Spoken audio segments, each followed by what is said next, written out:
Hey, how's it going, everybody? For today's video, I just want to kind of talk a little bit more. I know you guys are probably sick of it, but I just find sort of the whole, this process of doing an FFL to be very unique. Um, I guess first off, I have some video ideas. Um, Once the shop actually is officially up and running, I actually kind of wanted to do a gun store roleplay in an actual gun store. Um, I thought that'd be funny, just because I started off just doing gun store role plays right here in my bedroom. So I thought that would be funny to actually do a role play in a gun store, and then I could make it. I could make it pretty much as real as it would actually be to go into a gun store and buy a gun. You could kind of, I could stand behind the counter. I could show you the stuff I have in the store. You could do like a background check or whatever. So I don't know. I think that's what I'm gonna do is I'll film the video, and then when it is time to open, I'll have it as like a little announcement to hey, um, I'm opening on this date. I've already said the location a bunch of times, but this date, this location, and then the video will be the role play. So that's what I want to do. Don't quote me on this. Right now, looking to open about mid-January is when I'd like to open up. So that's not set in stone or anything. I want to do. So the gentleman we're sharing the building with, he does like concealed carry classes and whatnot. He had his open house the other day, and he had like 300 people attend. So that's what I think I want to do is an open house. We want to get USCCA already said they'll be there. Do like a food truck, and then just come on in, say hi, see me, and then we'll be officially open from that date going forward. Really, that's just like I said, that's just the idea. Really, the reason for this video is I didn't think I'd talk about this anymore, but I find a lot of people when it comes to actually getting a federal firearms license to sell guns, they make these quick videos that just say, oh, you'll have an interview with the ATF, and after the interview, you'll get your license. And they don't really go into any kind of detail about that.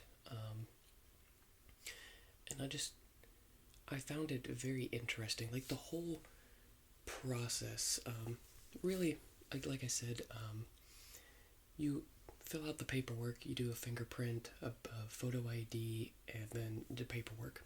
You will mail that out to Oregon, and then it took them about a month to get back to me. There they wanted, once he emailed me, a really cool guy. You think it'd be kind of intimidating, a federal agent, but he was a great guy. He wanted there's so much stuff that goes into it. You need an operating agreement for your business. You need your LLC formation paperwork, business license. There's so much crap you needed just on the business aspect to make sure that you had a great building or a business. One of the things he wanted, the building I'm at is 15, 20 years old. He wanted the actual DELDOT and the fire marshal approvals, which I had no idea where to go to even get those, because the business owner or the actual property owner, even he was like, dude, that's been 20 years ago. I don't have that stuff anymore. So luckily he called me. It's funny. I waited a month. He emailed me the day before Thanksgiving, wanting all those documents, and I didn't have all of them. He wanted a signed letter from the owner stating that he understood that we're selling firearms, and he understands what that entails. So they do not. It's one of those it's a shall issue license. So as long as you meet the requirements, they'll give you the FFL. but like what goes into it is just staggering. The amount of stuff you need. Um, yeah, I needed him to write up a letter and sign it saying that they understand we'll be selling firearms on the premises. The name of the business is Pearson Firearms. So what else are we doing? Um, so, got him all those paperwork back on last week, so last Monday. This will probably go up. I'll post this Wednesday. So, last Monday, I emailed him all the documents back. He called me on Tuesday, and said, it was literally the next day. I got him all those documents on Monday. Tuesday, he called me up. Super great guy. He just had some questions about some of the paperwork I submitted and everything. Nothing too big. And then he's like, hey, I know it's kind of short notice, but are you free tomorrow? So I said, oh yeah, absolutely. I was like totally ready to call out of work. I was ready. I did not want to miss his interview. Luckily, I was already off that day, so it wasn't a big deal. But he's like, yeah, can you meet me tomorrow? He said he had to go down to another FFL in the area. He said, we'll shoot for around 12 or 1, but I'll call you when I'm heading up from that FFL. I said, yeah, no problem. So, now Wednesday comes around. It's 11:30. I was about ready to leave. I was just gonna go up, like open up the shop, just get everything looking ready and good. And at 11:30, he calls me up saying, "Hey, I'm here." So had me sweating. But I hopped in the car real quick. I was already ready, luckily, but I got there to the shop. I apologized. I'm like, "Oh, I'm so sorry for keeping you waiting." He's like, "Oh no," he's like, "I totally forgot I was supposed to call you." But he's like, it's all good. It's all good. He's like, "I forgot I was supposed to call you. It was like short notice kind of thing." Really put me at ease because there was another gentleman with him. So now I'm sitting there. It's me interviewing with 2 federal agents, and I appreciate like the scenario of things. It's not like I'm sitting down and I have 2 FBI agents. We suspect you of committing a crime. Like, we need to interrogate you. It wasn't like that, but I think everywhere online, like the requirements for the building, there's no real definitive requirements for the building. One of the things, like, it's so weird how everything's structured. Like, there is no requirements, but there is. The gentleman I got all the stuff from at Blue Hen Firearms, he just had a door lock on a little, like, side room. And he even said, like, you had the little push tiles. So he said you could actually have climbed through the ceiling into the room if you really wanted to. And they approved him on that. So, like, there's nowhere definitively that says you need gun storage, but it doesn't really define that. And then, like, well, do you need a safe? Do you need cameras? Do you need, like, security? Like, it doesn't say you need any of that, but at the same time, like, when I'm talking to him, like, he made it very clear, like, yeah, you do. It's one of those things, like, there's no requirements, but at the same time, if you want to show that you are serious and you actually want this license, then you needed to have done all that stuff. And luckily, we have the cameras, we have motion sensors, we have an alarm system. There's one window, we even had that, like, barred up. And it's even pretty fancy. If you try to take a saw to it, the post that, like, it has these beams going across it, they'll actually spin in place so the saws don't work. Really, really fancy stuff. But I have panic buttons. I'm going to wear a panic button. It goes right to the local Camden PD. So, I mean, really, really neat stuff. But I think, like I said, there's nothing definitively that says you need those things. But at the same time, you do. Because, and again, Like, there's nothing really. I saw some people say it was a 30-minute interview, and then others say it was like 3 hours. So I'm like, I have no idea what I was expecting.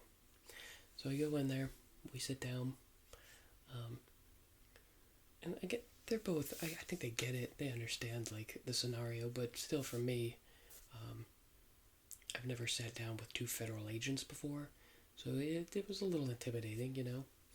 So he starts like setting up and everything. He's like, I should probably show you my credentials just to make sure you know I'm legit. So we've been talking for like a minute, and then he whips out his ATF credentials, and the gentleman he was with also did as well. And it's funny, I've never seen an ATF badge before, so even then he could have showed me something totally like fake. I don't know. Um, I was already expecting him, so I'm like, who else is showing up here impersonating a federal agent? But so it took 2.5 hours, and realistically, probably like 15-20 minutes of that was because his computer died. So he had to restart the application that he was typing up and everything. And again, I saw like a lot of people say, I think the interpretation I can come to is that it's really up to the individual, um, whoever's interviewing you. Like they have a certain set thing, like they had to go through. My uncle said like it's like, oh yeah, it's super casual. They're just gonna go over some state laws real quick and then they'll leave. But that was not the case. He had to go over. He was finishing the application, so he had to go over like my emergency response plan in case something happens. Like the shop's getting broken into, so I had to go over like the alarm system, the panic buttons. Like, since we are sharing the building with somebody, he needed to know like his relationship with me and the company. Did he have access to the guns? Like again, it's like it's pretty interesting, to be honest. Like just I mean, again, we did everything right. There's no problems, but it's just something like you don't think about. We had the keys for the gun room and for the vault. Um, there, so my key works on every door in the whole building. Um, Scott, the gentleman that is sharing the building with us, his key is almost identical. It's just slightly different. So his key will work on all the doors in the building except the gun room and the vault. So really interesting stuff that they like brought up and wanted to know about, and I spent about an hour kind of going over like my involvement with firearms, why an FFL. They walked around the place. And we got very lucky. It actually used to be the Federal Fish and Wildlife Building. So they actually have a thick steel mesh in the walls so you can't break into it. Because that's where the Fish and Wildlife, if you were doing something, if you were hunting and you did something or whatever, they would confiscate your gun and they would put it in that room. So it had to be very well secured, and we don't have a safe in there, but the room itself is a vault, so the room itself counts as a safe. So yeah, again, you don't really, everything I said, there's nothing online that says you need a safe, you need a alarm system, you need cameras, but it all went into his report that ultimately went up to his boss for final approval or denial. So if you don't have those things in place, it's one of those, like, there's no real checklist, but if you don't have those things in place, he'll fail you because you're not a secure building. And they don't trust you to, have firearms stored there. So about the first hour was just kind of walking the building, talking to me about myself, and then the last like hour and a half was going over all the laws. And again, if you've ever done a 4473, I guess the 3310 is more for me, but a 4473, all of it is very self-explanatory. And I've done a lot of firearm set transactions myself, so I'm very familiar with it. It was just more some like niche stuff. Like I live near an Air Force base, so how do I sell to them? Um, just minor stuff. Just showed I knew what I was talking about. Um, just going over the laws, like what to do for approvals, denials, delays, just very meticulous stuff. And then he said that they will, once a year, they'll do an audit. They'll come in, they will make sure that all the guns in my inventory match what's on my bound book, is what they call it.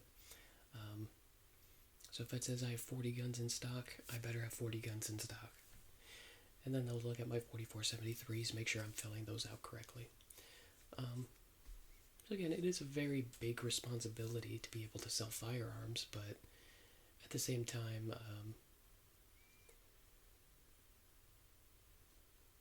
it should be a fun. It should be a pretty fun thing. Um, yeah, he told me it should be here. So this video is coming out Wednesday. He told me about 2 weeks is what he guesstimated. So on December 13th, I'm hoping, cross my fingers, the FFL will be here in the mail. Which, to be honest, the FFL is not the last stage of things, which is, I know, crazy. The FFL is really the start. So everything with the business is set up. I'll have the FFL. Now I can get insurance for my company. They will not give you insurance without an FFL. Then I need my town's business license to sell in the town of Camden.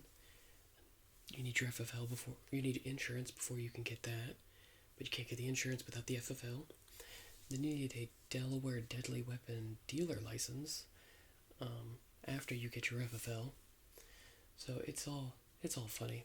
But once I get the FFL, I can start setting up accounts with like Lipsy's, Chattanooga, like distributors, and then hopefully, like I said, I'm guessing about mid-January, but who knows, to be honest. It should be interesting, I think, just how things play out. And then there's also the holidays. I don't know how well, if things are open or not, but really I get the insurance, get the Camden license, get the Delaware deadly weapon license, and then I can start selling. But then obviously I need inventory. So hopefully I get the shop nice and stocked, and then I can do an open house. So I think I think that's about it for now. I just wanted to come and talk. I've never sat down with federal agents before, and even then, everyone like on the internet left things very like open-ended. It wasn't anything stressful or anything. It was a pretty casual, just going over like laws, regulations, and stuff. Wanted to make sure my FFL application was good, but he shipped me. He didn't say necessarily if I was approved or denied, but he ordered me a whole mess of like 4473s, and he ordered me. It was 2 boxes that came in full of documents and paperwork and stuff, and then he just emailed me the other day like a reference guide. So if I ever have a question about like non-immigrants wanting to buy a firearm, there's a section on that. So you don't have to be a United States citizen to buy a gun. There's different sections on things if I need to reference anything. But yeah, I mean, so hopefully soon. But I just found the whole thing to be like really interesting. I've never gone through something like that before. I know most of you guys like to hear me ramble, so I think I'll leave the video there. If you want to hear me talk more about the shop or whatever, I can certainly do that. If you have any roleplay ideas or anything, I can certainly do those. And I guess I will let you guys know more as I know more, and I'll catch you guys in the next video. Peace.